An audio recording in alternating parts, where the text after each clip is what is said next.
the floor of the Senate, and you have argued with your colleagues the need for an Anioma state, and don't even begin the conversation around marginalization, because that's the first thing, because people will say, we have Southwest 6 states, South 6 states, Northeast 6 states, North Central 6 states, Northwest 7 states, but Southeast 5 states.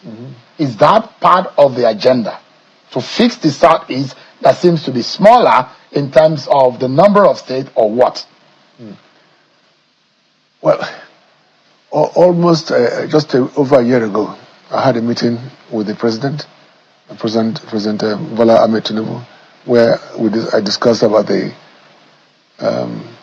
problems of Southeast, the insecurity in Southeast. What do we do to address it? And he knows the problems, and he also has an idea. The whole idea is that there should be some level of equity extended to the Igbos of Southeast by having an additional state. It wasn't going to be an easy task, to create one, but it is doable, and I'm happy that we have come this far. The point is this: even at that time, it was understood that the problems of Southeast, the agitations of the youths of Southeast, the killings there, the referring to the ESN groups and ESN and IPOB and the rest of them. These are young people who have come up to say that they are fighting for freedom because they are marginalized, and one of the areas that they've all spoken about and against is the fact that they are the only zone. Southeast is the only zone in Nigeria that has 5 states. Why is that? Why was it done intentionally to undermine them? Of course, yes. And from engaging those youths, it became so obvious that if a step is taken in creating one state, just one state, to bring it apart with the 5 other zones, let's leave Northwest out of this now, at least bring it apart to the 4 other zones, then something would have been done for them. Yes, they are clamoring for different things, but I mean, not least, of course, the release of Nnamdi Kanu. They're asking for it. We know that is something that has to be done. You will just say Nnamdi Kanu to release. Oh yes, yeah, of course. Why do you think so?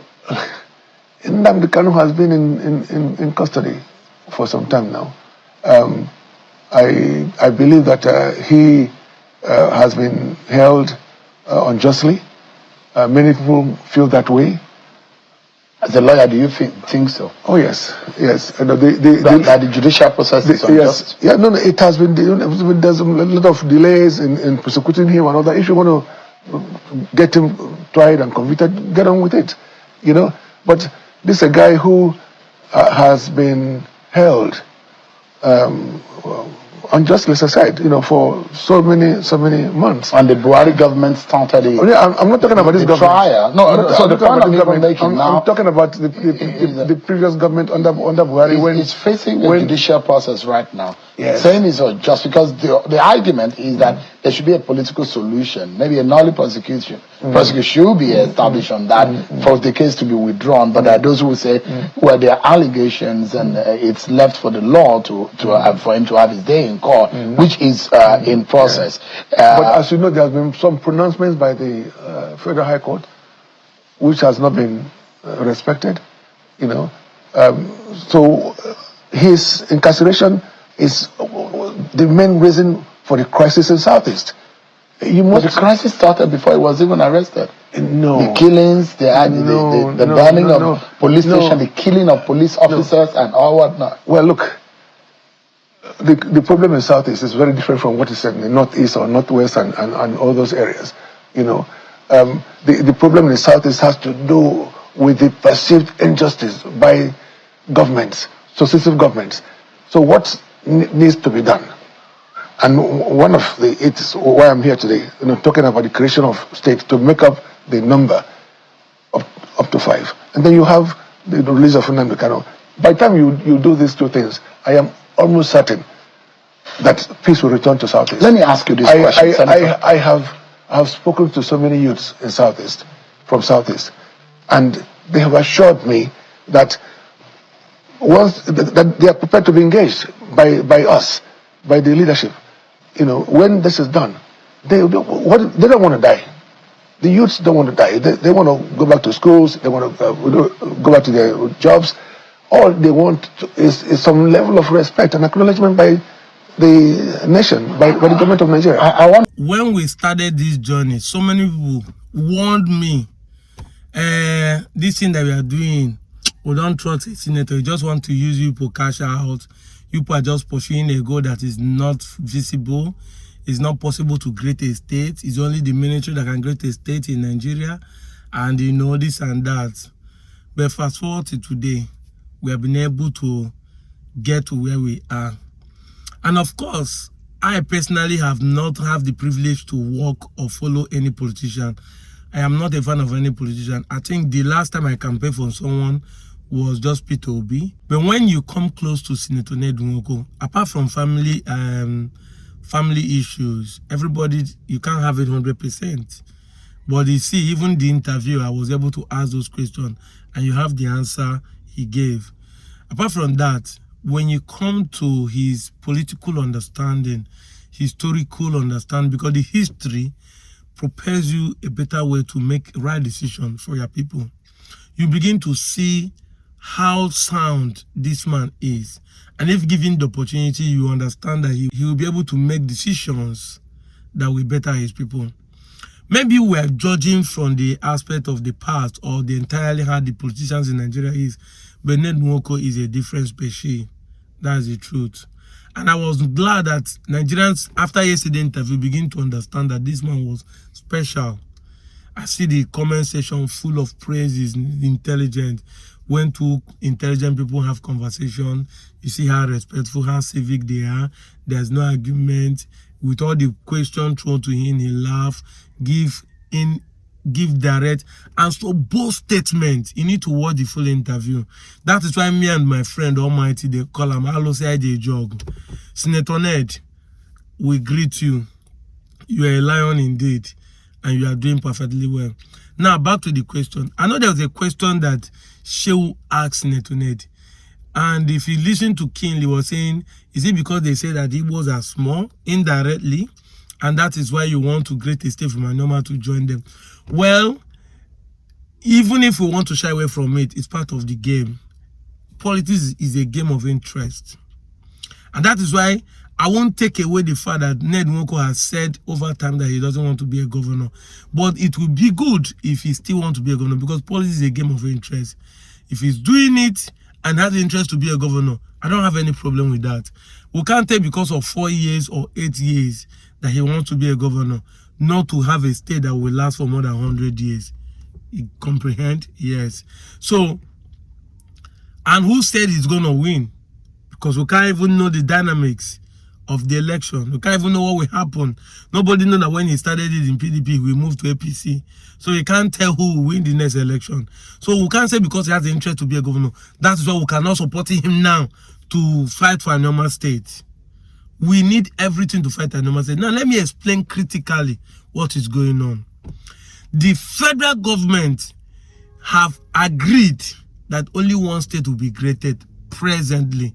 You know, there's a rumor that fly last time that they were gazette of 30-something states, 70-something states, and Anioma State is not included. Now, it is obvious one state will be created because the present government, led by Bola Ahmed Tinubu, want to balance the equation, politically, geopolitical equation of the South. You don't want people to say, go with your 5 states, 5 landlocked dot states. He don't want people to say that again. He wants to give us 6 states to be equal with other geopolitical zone. But what is the contention here? Is not the state, is not the 6 state. What is the contention? Is Anioma going to be the 6 state? And it's something that is not even the problem of the South. It's not the problem of the of the North Central. It's not the problem of the Northerners as a whole. Because as you can see, 95 senators out of 109 have endorsed it. And these senators, including those in the North and some of the South, and even some in the Southeast. But the problem we're having today is this. Is our people, Anioma people, want to be a state, or they are still ignorant because they want to call them Ndi Igbo? And this is why I'm making video today. Yes, historically, linguistically, and culturally, we are Igbos. We wear red cap. Our culture, we wear beads. Our culture, we do 3 times greeting. Is our culture. We do 4 market days like Igbo, Eke, Oria, Fonko. Is our culture. We bury people the way Igbo bury people. We do yam festival the way they do in the Southeast. So culturally we're Igbo. Linguistically we're Igbo. Our names, our language. That is why we formed the group Ndina Asobia. Because Ndina Asobia means that everywhere you see people that use come as Bia, it is an Igbo language. No matter the dialect. So these are things that makes you Igbo. Then historically, you are still Igbo. Because in the history, both the one that migrated forward and the one that migrated backward, we are all Igbos. If you listen to the full interview, he said it, that the Delta State gazetted only 5 ethnic group. In Delta State knows only 5 ethnic group in the whole of Delta, which is Ijo, Ishakiri, Urobo, Isoko, and Igbos. There is no Bini there. There is no Igala there. There is no Yoruba there. Yes, we know that historically, some of us migrated from Benin. We know historically, some of us migrated from Yoruba. We know historically, some of us migrated from Igala. But they are minute to compare with the majority. When you have 95% of people are Igbos, and that is why with your language inflation, you cannot even supersede the original. And I've said it time and time over, there is no time in the history recorded that the Igbos in the Southeast cross over to dominate us and force us to speak their language. There's no conquest like that. So you can't come to our land and overshadow us. That is the truth.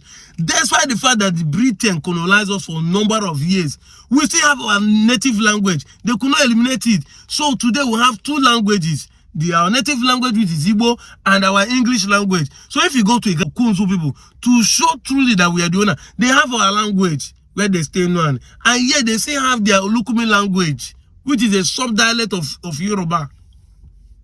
But you that does not even have any sub-dialect, apart from the Eka Igbo or Okwan Igbo or Enuan Igbo that you are speaking as a dialect, are still claiming that you are not Igbo.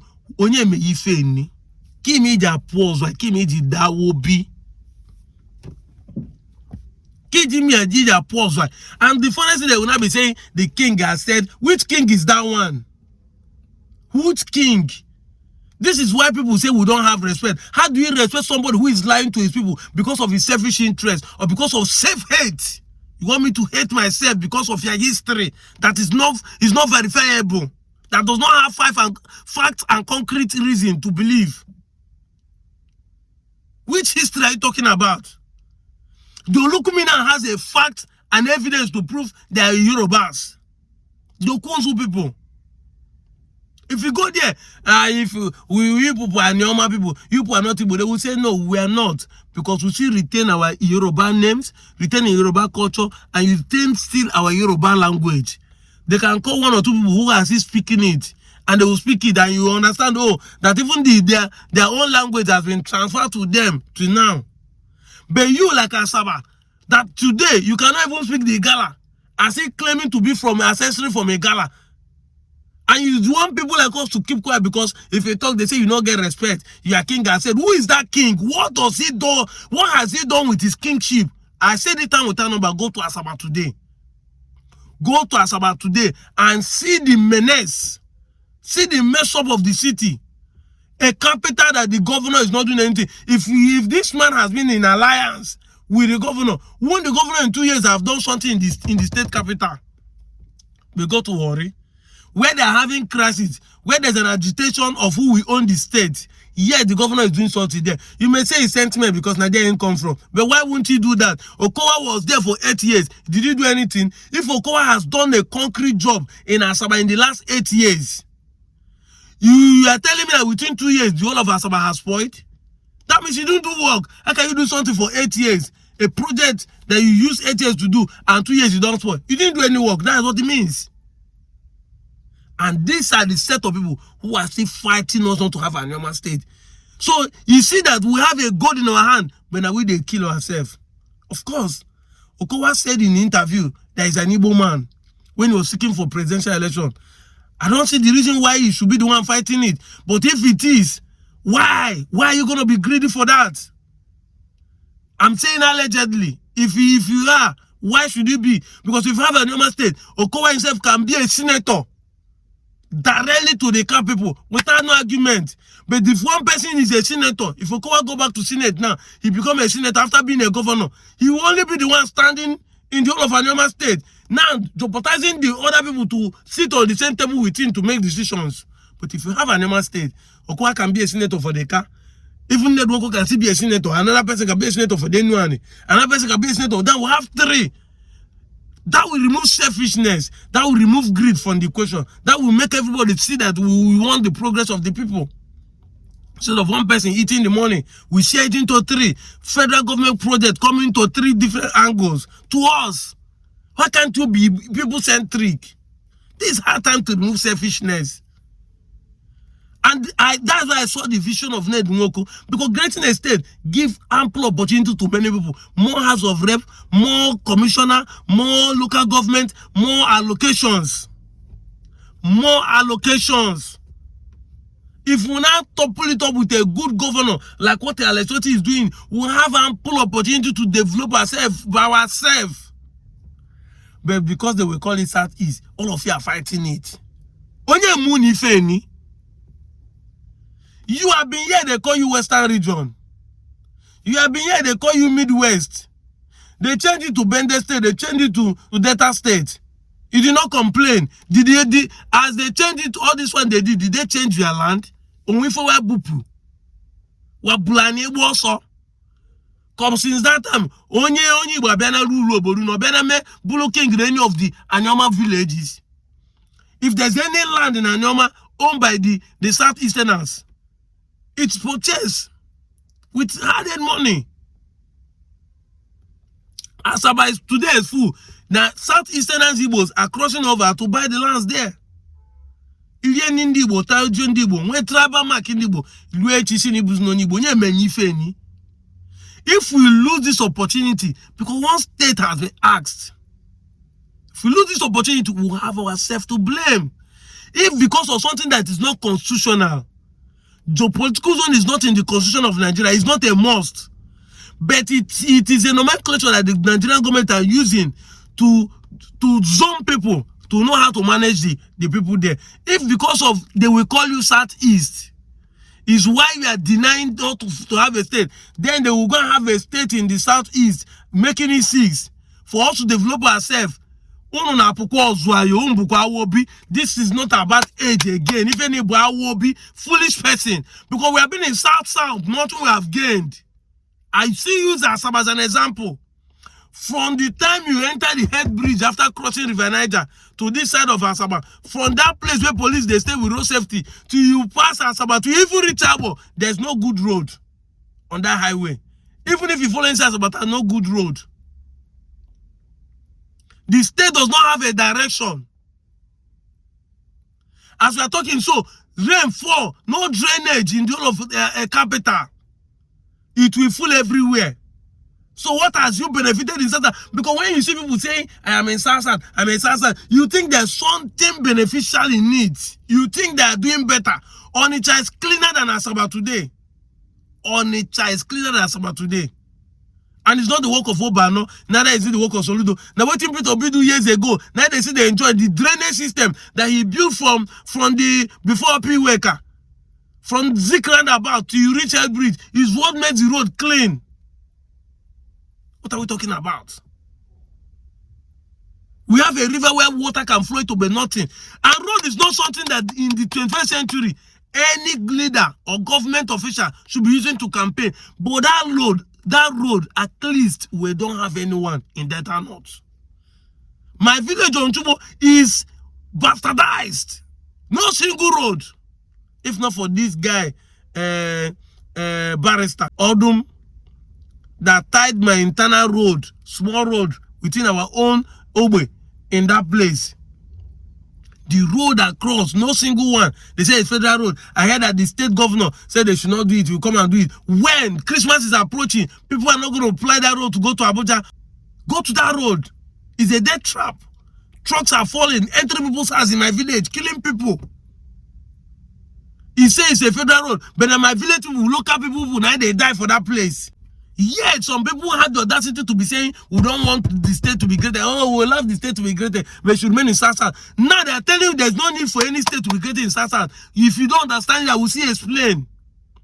South does not have a problem. They have 6 states. The people that have a problem in South is they want to use us to solve the problem. Let us have our state. Let them call us Southeast. What is the problem? Are you not on Igbo?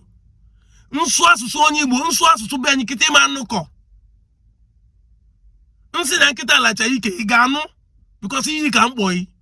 Nsi na afọ ya tagbu ije ka anụ. Nsi afọ de ka magbu ije ka anụ.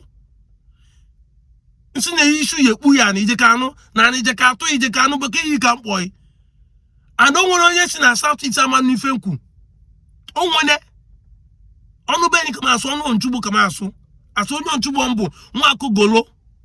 Onye onchugbo n'ime Anọcha North Local Government of Delta State. Nsusuzi Igbo n'ime asụ esi na mabụ n'onye Igbo maka na mmiri kewa mụ na wa. I'm in Lagos. The Lagos has mainland and island. Would they say because water divided them, the island is no more Lagos? Ngwanu yakuni agwasi anyị nu. Water divided some part of Kogi. This river that you call River Niger, if you get to that place, it's called River Benue. So would they say that those who are heading towards Abuja after you cross Lokoja are no more Kogi State because water divided them? Yes, now. This is a myopic set of thinking. This is not what we're supposed to be seeing in the 21st century. It's high time we leave this kind of mindset and embrace what will benefit our future politically. Let us be the one that we use to fix the Igbo problem. We have a state, Igbo have a state. And we're enjoying it. Any king that stops the young youths to have his state because of his selfish interest or ignorant of his history should be dealt with. Oh. It's high time we start calling people out. Oh. Even politicians. There are no jobs in the state. And if they create a state, there will be more jobs created. Yet you want to stop it because the state they are paying you as a sitting king. But the youth does not have job. But if they create a state, there will be more jobs because the ministry and the new local government autonomy will favor the youth. There will be more employment in the ministry. And the government are doing the best to make it happen. The Southeast politicians have agreed. Just you people. That's why.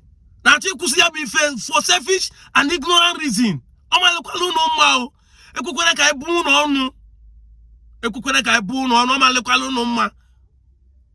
of here.